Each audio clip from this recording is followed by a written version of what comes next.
Gimana? Sudah dapat obatnya? Sudah, ini cepat kamu minum. Kata penjualnya habis minum semua akan beres. Tapi aku takut. Gimana kalau nanti terjadi apa-apa? Sudah, tenang saja. Kata penjualnya hanya seperti sakit perut biasa kok. Julip, menurutmu mereka aneh nggak sih?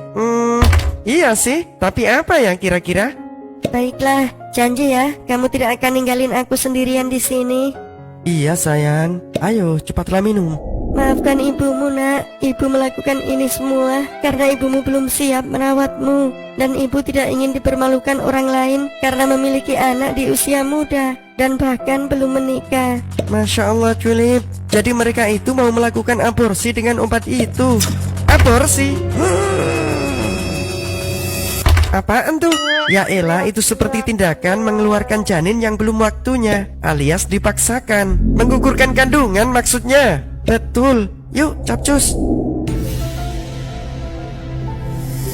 Tunggu. Hah? Siapa kalian? Kita adalah penjaga hatimu. Urungkan tindakan kalian dari jiwa yang tidak berdosa itu. Tapi kami terpaksa melakukannya demi kebaikan calon bayi ini. Kebaikan dari mana? Kalian akan menghabisi seorang bayi demi ego kalian.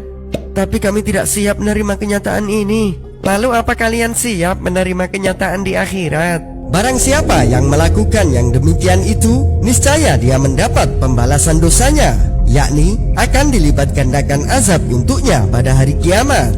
Dan dia akan kekal dalam azab itu dalam keadaan terhina. Lantas apa yang harus kami lakukan? Masih nanya? Tentu saja kalian harus bertaubat atas apa yang telah kalian perbuat. Lalu kemudian soal bayi ini gimana? Dengar, semua ini sudah terjadi. Sebaiknya kalian cari waktu yang tepat untuk membicarakan dengan keluarga dan meminta dukungan para kerabat kalian. Insya Allah mereka akan membantu mencari jalan keluar yang terbaik. Baiklah. Kecuali orang-orang yang bertaubat, beriman, dan mengerjakan amal soleh, maka itu kejahatan mereka diganti Allah dengan kebajikan. Dan adalah Allah Maha Pengampun lagi Maha Penyayang. Kita dihidupkan untuk dimatikan, diciptakan untuk ibadah. Itu perbedaannya. Jadi kita sekarang hidup cuma nunggu mati, nggak ada yang lain. Cuma nunggu mati. Supaya nggak bosan nunggu mati, dikasih hiburan sama Allah. Istri hiburan, suami hiburan. Dikasih mainan anak-anak. Dasar manusia seperti anak-anak. Begitu dikasih mainan lupa. Lupa, sibuk sama mainan. Disuruh mandi nggak mau, suruh makan nggak mau. Kita sibuk sama harta, kedudukan, jabatan, anak, istri, suami. Suruh ibadah nggak mau. Begitu mainannya direbut. Lihat anak kecil mainan direbut, nangis. Ketika seorang manusia direbut suaminya, direbut istrinya, diambil, nangis, kecewa, bahkan memaki-maki Allah, mengatakan Allah tidak adil. Padahal setiap hari kita tidak pernah memperlakukan adil Allah. Nggak mau ibadah kepada Allah. Ibadah adalah ungkapan rasa syukur karena Allah sudah menghidupkan kita dan mengizinkan kita bisa lihat dunia. Teman-teman, dunia ini isinya casing. Sudah biasa kita ganti casing handphone, casing. Ini orang putih, tinggi, cantik atau gagah, casing. Ada orang mungkin pendek, hitam, casingnya. Judulnya manusia. Jangan terpengaruh dengan casing. Kalau Allah sedang memberikan kita casing yang bagus di paras wajah dan poster tubuh kita, itu sebagai cobaan. Ini orang nerima enggak nikmat Allah itu dengan tidak menganggap remeh orang lain? Kapan dia sombong, Nabi SAW ingatkan, tidak akan masuk, tidak akan mencium bau surga siapa yang dalam hatinya ada seperti biji sawi dari kesombongan. Tidak bisa.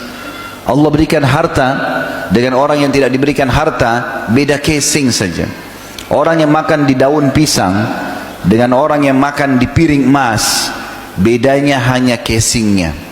Tujuannya makan. Orang yang tidur di emperan jalan, tidak pakai alas kasur pun, bedanya dengan orang yang tidur di ranjang yang empuk, casingnya, judulnya tidur. Bahkan kita temukan ada orang yang makan di daun pisang, ada orang yang tidur di emperan jalan, lebih nyenyak, lebih nyaman dibandingkan orang yang di tempat mewah. Islam mengajarkan kita tidak boleh terpengaruh dengan casing itu. Kalau Allah sedang berikan, kita anggap itu sebuah cobaan yang harus kita jaga amanah Allah di situ. Nggak boleh sombong. Mana haknya Allah di situ? Allah menguji kita. Ya. Baik dengan kebaikan ataupun dengan keburukan. Apakah dia bersyukur kalau nikmat, apakah dia bersabar kalau itu cobaan.